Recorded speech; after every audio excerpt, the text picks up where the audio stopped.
Salve, salve, doutores! Olha eu aqui de novo falando um pouquinho virtualmente para vocês.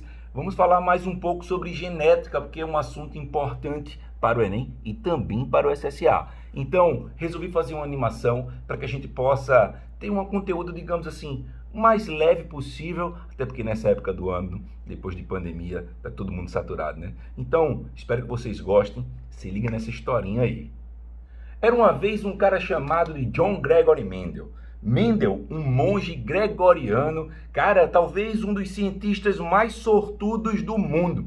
Pois é, mas não porque ele veio na Mega Sena, até porque naquela época isso nem existia, mas na realidade porque Mendel, toda vez que saía do convento, ele encontrava na sua frente uma árvore onde de um lado só tinha ervilhas verdes e do outro lado só tinha ervilhas amarelas. Essas ervilhas é bom lembrar que tem nada a ver com essa ervilha que a gente come. Bom, e a amarela não tem nada a ver com o milho. Na realidade, essas ervilhas são ervilhas de cheiro. E Mendel deu muita sorte porque ele resolveu cruzar essas ervilhas. Lembro-me também que Mendel era um cara muito esperto. Ele atuava, acho que era na calada da noite. Eu não sei se era Mendel, se era um Batman, eu não sei se era um Drácula, mas eu posso te garantir o seguinte: Mendel fez todas as suas pesquisas escondido, porque ia contra a sua religião. Então, além de dar muita sorte, ele conseguiu andar muito nessas suas pesquisas, mesmo sendo tudo na calada da noite, tudo escondidinho, viu, galera? É importante lembrar que essas ervilhas são ervilhas autógamas, ou seja, hermafroditas completas. Então, amarela só fecundava amarela e verde só fecundava verde. Por conta disso, só nasciam puras, amarelas puras, verdes puras. Então, a partir daí, a gente viu que Mendel começou a realizar um cruzamento entre essas ervilhas. Lembra vocês que Mendel não sabia nem o que era meiose, ele não sabia o que era gene, não é? Hoje em dia, vocês sabem que gene é um segmento de DNA responsável pela manifestação final de um caráter hereditário. O caráter biológico, ele pode ser de três tipos. Ele pode ser um caráter hereditário, ele pode ser um caráter adquirido e ele pode ser um caráter congênito. Se ele for um caráter congênito, você adquiriu ele durante a gestação. O caráter biológico hereditário é aquele que você herdou dos seus pais e você vai passar para seus filhos, que vai passar para seus netos, que vai passar para seus bisnetos, que vai passar para os seus tataranetos e por aí vai. Eu não sei mais como é que se classifica depois de tataraneto, como é? Sei lá, mas vamos voltar para cá que é o que interessa. Além disso, é importante lembrar que Mendel não sabia o que era meiose, ele não sabia que os genes se separavam. Ele falava de uma segregação de fatores. Ele chamava genes de fatores e chamava meiose de segregação. A gente viu a tão famosa primeira lei de Mendel, onde nessa primeira lei, Mendel cruzou uma ervilha amarela com uma ervilha verde. E ao cruzar essa ervilha amarela com a ervilha verde, nasceu 100% de ervilhas amarelas. Logo ele pensou, opa, amarelo domina verde, porque quando eu cruzo amarelo com verde, nasce 100% de amarelo. Após pegar esses cruzamentos, Mendel só pensava em cruzar, então ele pegou os irmãos e cruzou entre si. A partir do cruzamento dessas duas ervilhas amarelas não puras, ele percebeu que nasciam ervilhas amarelas e nasciam ervilhas verdes. Lembra vocês que amarelas sempre 75% e verde sempre 25%, o que nos leva a crer que amarelo realmente era dominante e por conta disso ela vai ter maior concentração de indivíduos na F2, porque a primeira geração ele chamou de F1. E lembra vocês, a geração parental é aquela geração no qual teve o cruzamento inicial, as ervilhas amarelas puras com as ervilhas verdes puras. Após entender como aconteceu isso de forma fenotípica, que é aquele caráter que na maioria das vezes a gente consegue observar, a partir do campo de vista visual, vamos entender como é que acontece isso genotipicamente, pois o genótipo nada mais é que os conjuntos de letrinhas que formam uma característica no indivíduo que a gente chama essa característica de caráter biológico. Agora, a variação de um caráter biológico é chamado de fenótipo. Então não confunda, se liga aí nessa historinha. O conjunto de genes que formam dentro de uma célula, que estão localizados dentro de casinhas dos cromossomos chamadas de locos gênicos. Locus é a casa do gene, então esse conjunto de genes são chamados de genótipos. Esses genes interagem entre si em um combate.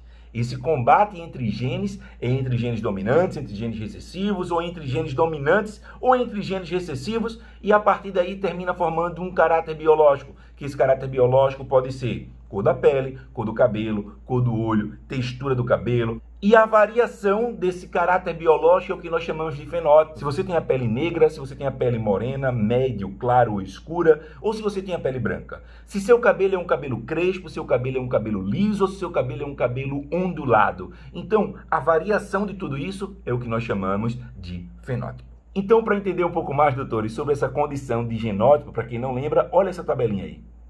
Então é o seguinte, doutores, o gene dominante vai ser representado por letra maiúscula. Já o gene recessivo vai ser determinado por letra minúscula. Hoje em dia nós utilizamos a primeira letra do caráter recessivo para representação genotípica. Tipo, amarelo, dominante, verde, recessivo. Então vamos usar a letra V do verde para representar o genótipo. Logo, os indivíduos podem ser homozigóticos ou heterozigóticos. Quando eles são homozigotos, eles apresentam genes iguais. Tipo assim, ó, homo vem de igualdade, zigoto vem da fusão do espermatozoide com o ovócito 2. Então, se vem homozigoto, é porque o gene que veio da sua mãe e veio do seu pai, eles são genes iguais, por isso homozigóticos. Que eles podem ser dominantes, quando são homozigóticos com letra maiúscula, e como eles podem ser recessivos, quando eles são homozigóticos com letra minúscula. Agora, galera, se a gente fala de uma heterozigose, mais uma vez, hétero, diferente, zigose vem de zigoto, é quando o espermatozoide e o ovócito 2 trouxeram para a formação de um indivíduo genes diferentes, uma letrinha maiúscula e uma letrinha minúscula.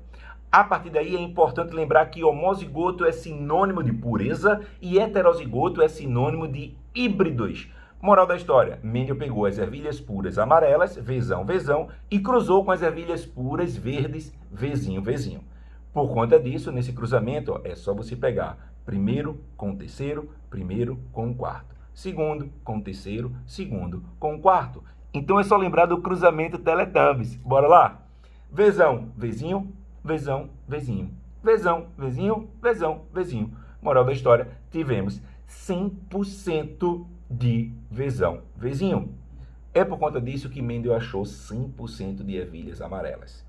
Porém, não puras, né? Híbridas. Olha só, heterozigose. Mas, quando pegou essas ervilhas amarelas e cruzou ela entre si, ele percebeu que essas ervilhas, ao serem cruzadas, elas produziam ervilhas amarelas e ervilhas verdes. Sabendo disso, o cruzamento de Vzão, Vzinho com Vzão, Vzinho, mete o Teletubbies na parada, então vai ter o seguinte, Vzão, Vzão, Vzão, Vzinho. Vzinho, Vzão, mas como a ordem da parcela não tem total, coloca Vzão, Vzinho, que vai facilitar para tu. E por fim, Vzinho, Vzinho. Se o indivíduo tem pelo menos uma letra maiúscula, é porque ele vai ter o caráter dominante representado.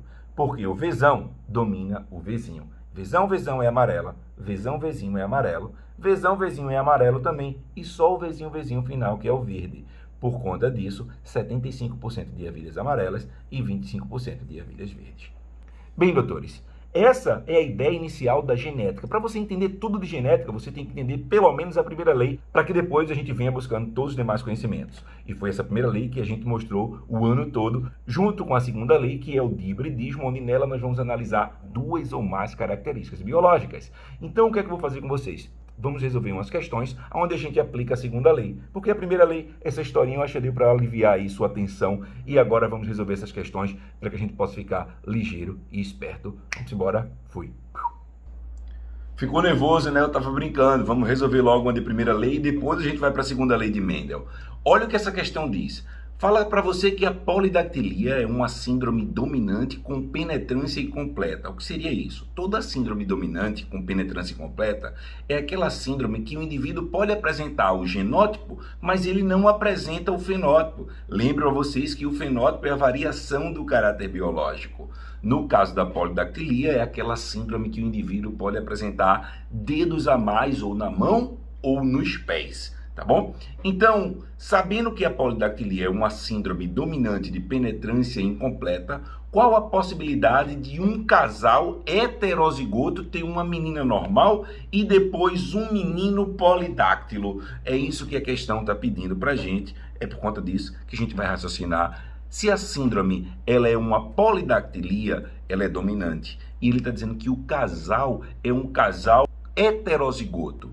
Se polidáctilo é dominante, indivíduo normal, é recessivo. Por conta disso, a gente vai usar a letra N, que é a primeira letra do caráter recessivo. Então, para ser heterozigoto, Nzão, Nzinho, Nzão, Nzinho. É só fazer o cruzamento do primeiro com o terceiro, primeiro com o quarto, segundo com o terceiro, segundo com o quarto. Então, vamos ter Nzão, Nzão, Nzão, Nzinho, duas vezes e Nzinho, Nzinho. Mas olha o que é que ele está perguntando. Uma menina normal. Primeiro você tem que saber que para ter menino ou menina, é importante a gente lembrar que nos mamíferos, como é o caso da espécie humana, o heterogamético é o macho. André, o que é o heterogamético ser um macho? É que nós, homens, somos XY, enquanto vocês, mulheres, são XX. Por conta disso, quando os espermatócitos sofrem meiose, ele vai ter possibilidade de formar espermatozoide X e espermatozoide Y. No caso dos ovócitos 2, toda vez que eles são formados por meiose, ou eles serão X ou X, então não tem outra opção, é 100% de X, enquanto nós, homens, somos 50% de X, 50% de Y. Por conta disso, quem determina o sexo da prole somos nós, do sexo masculino. Então, a chance de ser homem ou mulher é 1/2, que é o que vale a 50%. Então, ele está dizendo na questão, qual é a chance de ser uma menina e normal? Se é uma menina, é 1/2. E normal, para ela ser normal, vocês concordam comigo que é 1/4. Porque Nzinho, que é normal. Já que Nzão é polidáctilo, né? A síndrome ela é dominante, então todo indivíduo que tiver pelo menos um Nzão, ele já vai ser polidáctilo. Então, para ela ser normal, tem que ser Nzinho. Então, 1/2 vezes 1/4 vai dar 1/8 dela ser menina e normal. Depois, um menino com polidactilia. Para ser menino, 1/2. Para ser polidáctilo, 3/4. Porque é só você ver quem tem Nzão. Então, tem 3 possibilidades de apresentar o gene Nzão. Por conta disso, 1/2 vezes 3/4 vai ser igual a 3/8. Voltando para a questão, olha o que ele diz lá. Uma menina normal. E depois, ele já está dizendo que depois foi um menino. Então, e depois um menino polidáctilo. Se aí, então, 1/8 vezes 3/8 será igual a 3/64. Essa é a resposta da nossa questão. Vou trazer mais uma da primeira lei para vocês, porque tipo sanguíneo sempre é questões certas em provas de vestibulares. Então, se liga nessa questão aí. Em um laboratório, faltaram os antissoros que permitem identificar o grupo sanguíneo do sistema ABO. O técnico é do grupo B, resolveu improvisar, retirou 10 ml de seu sangue e, após centrifugá-lo, separou o soro das hemácias. Colocando o soro assim obtido em contato com uma gota de sangue que desejava determinar, verificou que não ocorria a aglutinação das hemácias. Porém, quando juntava suas próprias hemácias e uma gota do soro procedente do cliente, notou-se que as hemácias aglutinavam. Dessa forma, podemos concluir que o cliente é do grupo... Olha, galera, se liga na ideia. O técnico tirou 10 ml do sangue dele. Após centrifugar, separou o soro das hemácias. Lembra vocês que no soro é que tem os anticorpos. Na hemácia tem o chamado aglutinogênio, que é o que determina o tipo sanguíneo. Quem é tipo sanguíneo A tem aglutinogênio A. Quem é tipo sanguíneo B tem aglutinogênio B. Quem é tipo sanguíneo AB tem aglutinogênio A e B. E quem é tipo sanguíneo O não possui aglutinogênio. Sempre é bom lembrar dessa tabelinha. Voltando ao raciocínio da questão, quando ele centrifugou o sangue dele, ele sabia que o sangue dele próprio era tipo sanguíneo B. Se é tipo sanguíneo B, é porque no soro dele tem anti-A. Quando ele pegava o anti-A do soro dele, que gotejava nas hemácias do paciente, ele percebeu que não sofria aglutinação. Se você coloca um soro anti-A em um sangue e esse sangue não aglutina, é porque esse sangue não pode ser A e nem pode ser AB, pois os sangues A e sangues AB possuem aglutinogênio A. A partir do momento que você coloca anti-A em contato com ele, iria acontecer uma reação. Porém, quando ele centrifugou o sangue do paciente e separou o soro, que ele não sabia qual se tratava, até porque o nosso objetivo é descobrir o sangue do paciente, mas quando ele pegou o soro do paciente e juntou com as hemácias dele, ele percebeu que tinha aglutinação. Logo, o raciocínio foi: se a minha hemácia é do tipo sanguíneo B, é porque ela tem aglutinogênio B. E se meu sangue aglutinou, é porque o soro desse paciente tinha anti-B para reagir com o meu tipo sanguíneo. E aí você pensa, quais os sangues que possuem anti-B? Sangue A possui anti-B. Só que a gente já viu que ele não pode ser A. O outro sangue que possui anti-B é o sangue O, que possui anti-A e anti-B ao mesmo tempo. Logo, o paciente seria tipo sanguíneo O e esse seria o nosso gabarito. Na segunda lei de Mendel, nós chamamos de dihibridismo porque analisamos 2 ou mais caráteres biológicos. E a experiência de Mendel continuou com as ervilhas, sendo que eram ervilhas verdes e amarelas, lisas e rugosas. O nosso objetivo é resolver algumas questões para que você possa relembrar o que foi visto em sala de aula durante esse ano. Então vamos para mais uma questão. Imagine uma espécie de animal no qual o gene A determina a formação do olho e o seu alelo recessivo Azinho a ausência de olhos. Outro gene B dominante determina a pigmentação clara do olho, enquanto seu alelo recessivo determina a cor escura do olho. Sabe-se que o gene A encontra-se em um cromossomo e B em outro. Feito o cruzamento entre dois indivíduos duplamente heterozigóticos, é correto afirmar que... Então, essa questão ele termina trazendo verdadeiro e falso. Coluna 1, verdadeiro. Coluna 2, falso. Na primeira afirmativa, ele diz que 9 por 16 dos descendentes desse cruzamento terão olhos normais e com pigmentação escura. 1 diz que 3 por 16 dos descendentes desse cruzamento terão olhos normais com pigmentação clara. 2 diz que 4/16 dos descendentes nascerão sem olhos. 3 diz que esse problema está em linkage. E 4 diz que 25% dos descendentes devem ser duplo homozigóticos. Então vamos fazer o seguinte, ele diz que o gene Azão e seu alelo Azinho, Bzão e seu alelo Bzinho. E ele deixa bem claro que eles estão em cromossomos diferentes, dizendo que o Azão forma olho, o Azinho não forma olho. Bzão, olhos claros, Bzinho, olhos escuros. Então, lembra vocês que a segunda lei de Mendel, a gente pode fazer o cálculo separadamente, porque essa lei também é conhecida como segregação independente. Os genes estão em cromossomos diferentes, cada gene em um cromossomo. Por conta disso, vamos raciocinar de forma separada, depois a gente vai unir para poder achar o resultado. Azão, Azinho, Bzão, Bzinho, com outro indivíduo, Azão, Azinho, Bzão, Bzinho. Como é a segunda lei, vamos fazer primeiro a possibilidade dele nascer com olho ou sem olho. Azão, Azinho com Azão, Azinho, que o resultado seria Azão, Azão. Azão, Azinho 2 vezes e Azinho, Azinho, tendo assim 3/4 de chance dele nascer com olho e 1/4 de chance dele nascer sem olho, pois sem olho é uma característica recessiva, só pode aparecer se o gene estiver em dose dupla. O mesmo raciocínio se aplica para olho claro e olho escuro, Bzão, Bzinho com Bzão, Bzinho, tendo assim Bzão, Bzão, 2 vezes Bzão, Bzinho e ainda Bzinho, Bzinho. Como o olho claro é dominante, que é o que diz na questão, a gente vai pegar 3/4 para ser o representante de olhos claros e 1/4 para ser o representante de olho escuro, pois olho escuro é um caráter recessivo, sendo assim representado com o gene em dose dupla. Então, olha o que diz na afirmativa. 9 por 16 terão olhos com pigmentações escuras. Então, quem tem olho? 3/4.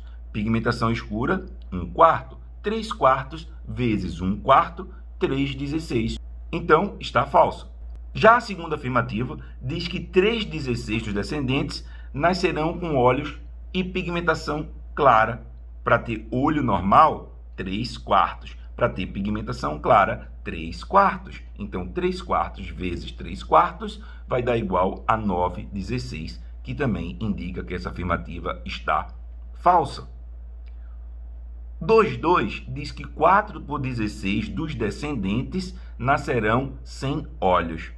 Quem é que vai nascer sem olho? Não é 1/4? Mas lembra vocês, 1/4 é a mesma coisa que 2/8, que também é a mesma coisa que 4 por 16. Tudo corresponde a 25%. Então, está correto. Se liga nisso aí para não perder a questão por conta de raciocínio matemático.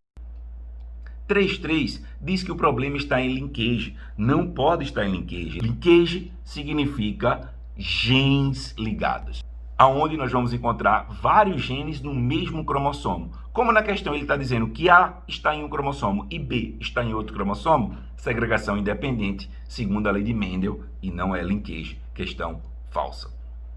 4,4 diz que 25% dos descendentes devem ser duplo homozigóticos. Lembra vocês que para ser duplo homozigótico, ou ele é azão, azão, bezão, bezão, ou azinho, azinho, bezão, bezão, ou azão, azão, bezinho, bezinho, e por fim, azinho, azinho, bezinho, bezinho.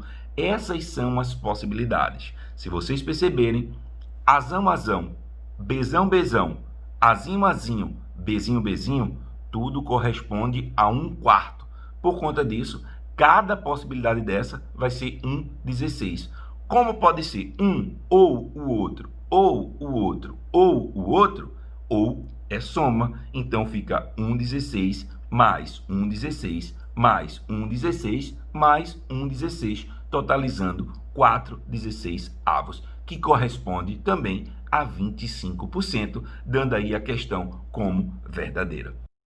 Espero que vocês tenham curtido, tenham aprendido mais um pouquinho, recapitulado algumas coisas. Abraço animal, boa sorte e lembre-se que tá tudo na mente. Fui.